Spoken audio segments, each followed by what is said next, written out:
Chapter 4. We are 3 entire suns on from the parley, yet it seems as though no one could speak of anything else, Orgrim lamented as he sat, face long and disgruntled, atop Biter. Including you, it would seem, Durotan said. Orgrim scowled and fell silent, looking slightly embarrassed. The two had ranged a league from the village in search of firewood. It was not the worst task one could have, but it was not as exciting as a hunt, though necessary. Firewood kept the clan alive in winter, and it took time to age and dry properly. But Orgrim was right. Garad certainly had been thinking about the visit. He had not emerged from his hut the following morning, though Gaia had. At Durotan's curious look when she passed him, his mother said, "Your father was disturbed by what Gul'dan said. He has asked me to find Drek'tar, that the 3 of us might discuss how what the green stranger said will affect the spirits, and how our traditions might best be used." It was a lengthy response to a question offered only by a raised eyebrow, and Durotan was instantly alert. "I will come to the meeting as well," he said. Her hair, braided with bones and feathers, flew as she shook her head. "No, there are other duties you must attend to." "I thought father had no interest in Gul'dan," Durotan said. "Now you tell me there is a meeting?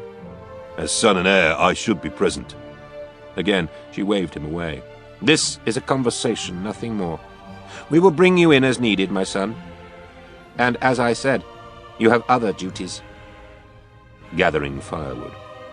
Granted, no duty that even the lowest member of the clan performed was considered beneath a chieftain, as Frostwolves believed that everyone had a voice and a value. But still. Something was going on. Durotan was being excluded, and he didn't like it. His mind went back to a time when, as a boy, he had been told to gather fuel for the cooking fire. He had complained loudly, wanting instead to practice sword fighting with Orgrim. Drek'tar had chastised him. "It is both careless and dangerous to cut down trees when we do not need large timber for dwellings," the shaman had told him. "The spirit of earth does not like it. It provides enough branches for our needs, and the needles are dry and catch fire quickly. Only lazy little orcs would whimper like wolf pups at having to take a few extra steps to honor the spirit." Durotan, of course, was the son of a chieftain, and did not like to be called a lazy little orc who whimpered like a wolf pup, and so had gone about his task as he had been told. Later, as an adult, he had asked Drek'tar if his words were true. The shaman had chuckled. "It is true that it is foolish to recklessly fell a tree," he said, "and to cut them down too close to our village alerts strangers to our presence. But, yes, I feel that it is disrespectful. Don't you?" Durotan had to agree, but added, "Do the spirit's rules always align with what the chieftain wants?" Drek'tar's broad mouth had smiled. "Only sometimes," he had said. Now, as he rode alongside Orgrim, a thought occurred to Durotan.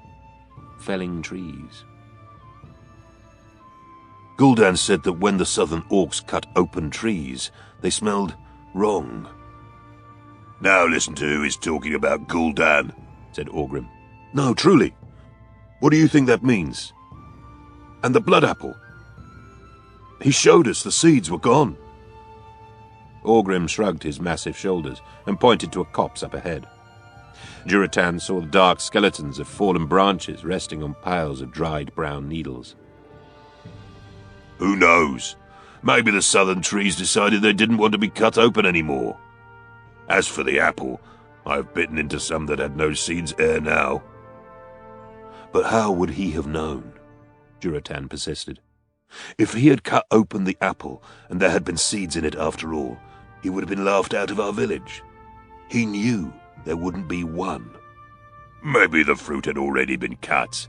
Orgrim vaulted off Biter and turned to open the empty pack in preparation for filling it with wood. Biter began to turn in circles, trying to lick Orgrim's face, and the orc was forced to follow, chuckling. "Biter, cease! We have to load you up." Durotan laughed too. "Your dancing leaves much to be—" The words died in his throat. "Orgrim!" The other orc, instantly alert at the change in his friend's voice, followed Durotan's gaze. Several paces away, all but hidden in the grey-green folds of the pines, a white spot on the bark revealed that someone had hacked away a branch. The two had hunted together since they could walk, stalking make-believe prey and rough toys made of skin. They were attuned to one another in ways that transcended language. Now Orgrim waited, taut and silent, for instructions from his chieftain's son. Observe, Durotan's father had taught him. The branch had been chopped, not broken and twisted off. That meant whoever did this had weapons. The cut still bled amber sap, so the harvesting of the limb was recent. Snow was churned up beneath the violated tree. For a moment, Durotan stood still and simply listened. He heard only the soft sigh of the cold wind and the rustle of pine needles in response. The clean fragrance wafted to his nostrils as he inhaled deeply. He smelled something else. Fur, and a not unpleasant, musky scent. The scent not of the strangely floral-smelling Draenor, but of other orcs. And over these two known, familiar smells, a third stood out starkly. The metallic tang of blood. He turned to Sharptooth and placed a hand over the wolf's muzzle. The beast obediently sank into the snow, still and as silent as his master. He would not move or howl unless he was attacked or Durotan called for him. Biter, as well trained as his littermate Sharptooth, obeyed as Orgrim did likewise. Both wolves watched their masters with intelligent golden eyes as the two orcs stepped forward carefully, avoiding mounds of snow which might conceal branches that could snap and betray their presence. They had come armed only with axes, their wolves' teeth, and their own bodies. Weapons aplenty to deal with ordinary threats, but Durotan's hand itched to hold a battle axe or spear. They moved toward the harvested trees. Durotan touched one of the weeping marks, then pointed to the trampled snow, indicating how obvious the interlopers had been. These orcs did not care if anyone knew they were present. Durotan bent to examine the tracks. A few feet away, Orgrim did likewise. After a quick but thorough inspection, Durotan held up 4 fingers. Orgrim shook his head and held up a different number, using both hands. 7. Durotan grimaced. He and Orgrim were orcs in their prime, fit and fast and strong. He would have felt comfortable attacking 2, even 3 or 4 other orcs, even armed only with hatchets. But 7. Orgrim was looking at him and gesturing further into the copse. Spoiling for a fight, as he had been since his birth, he was eager to take on the trespassers. But Durotan slowly shook his head no. Orgrim's brows drew together, wordlessly demanding an explanation.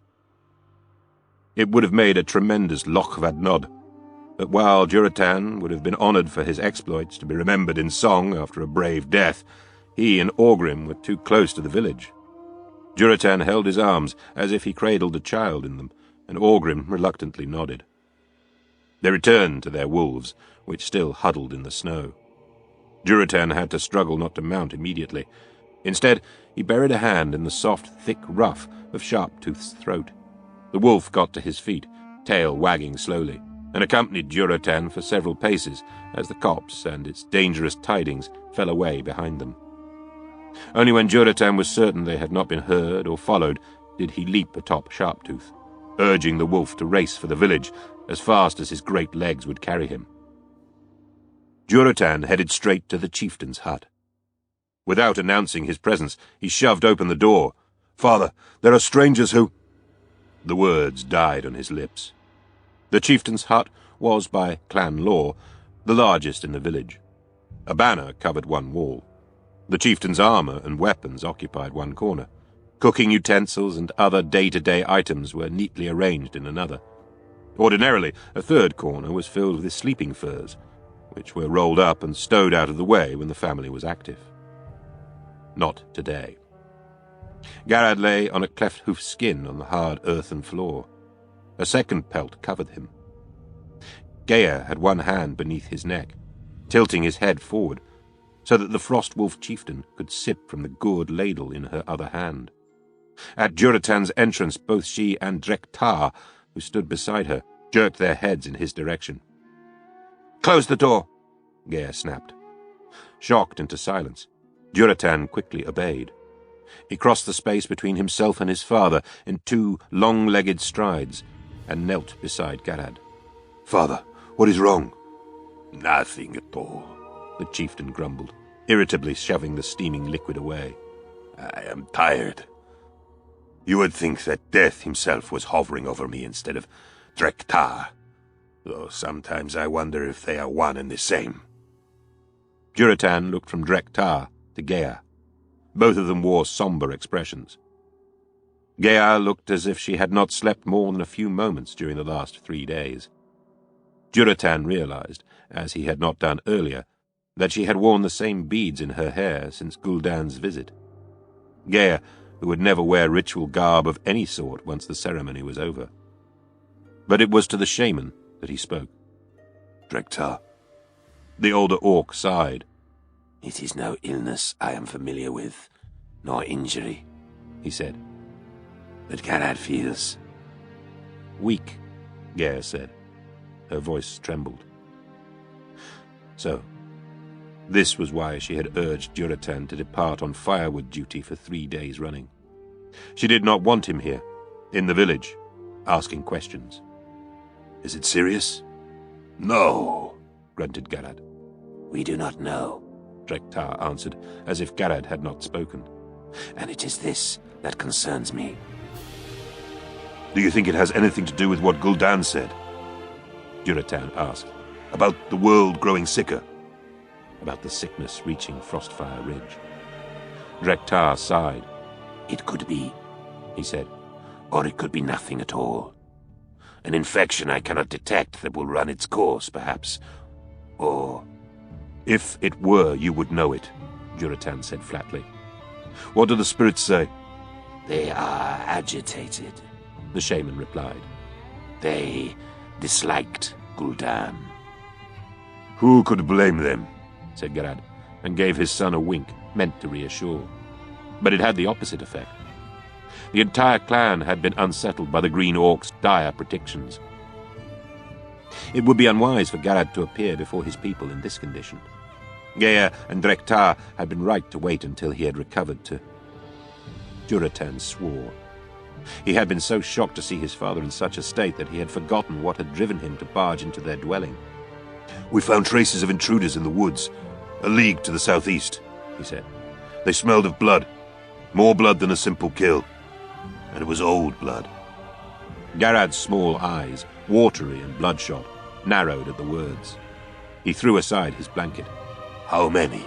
he said as he struggled to rise. His legs gave way, and Gaia caught him. His mother was strong and had many years of wisdom upon her, but for the first time in Durotan's memory, his parents seemed old to their son. "I will gather a war party," Durotan decided. "No!" The protest was a bellow, an order, and despite himself, Durotan stopped in his tracks. So deeply rooted was the instinct to obey a command from his father. But Gaia was having none of it. "Durotan will deal with these intruders," she said. "Let him lead the war party." Garad shoved his mate aside. The gesture was imperious, angry, but Durotan knew that fear drove his father. Normally, if he had treated her with such disrespect, Gaia would have responded with a blow of her own. Garad might be the chieftain, but she was the chieftain's wife, and tolerated no such treatment.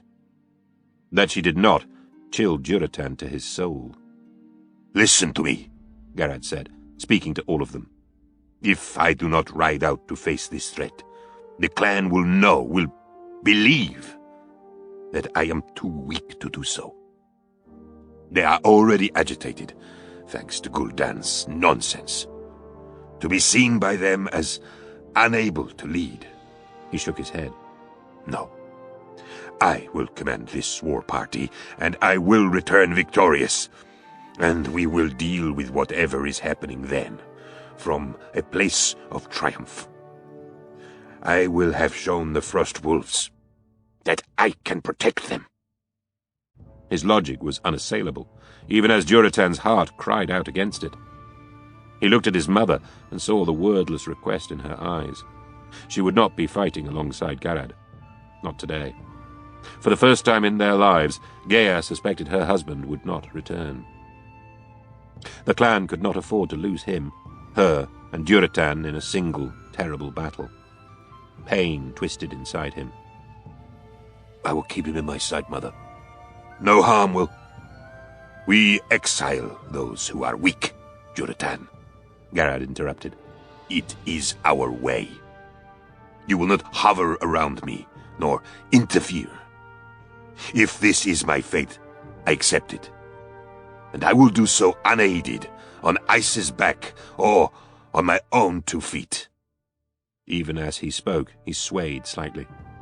Gaea caught him, and this time, when he pulled away, he was not ungentle with his loving life companion. He reached out for the gourd and looked at it a moment. Tell me what you have seen, he said to Durotan, and listened while he drank down the draught.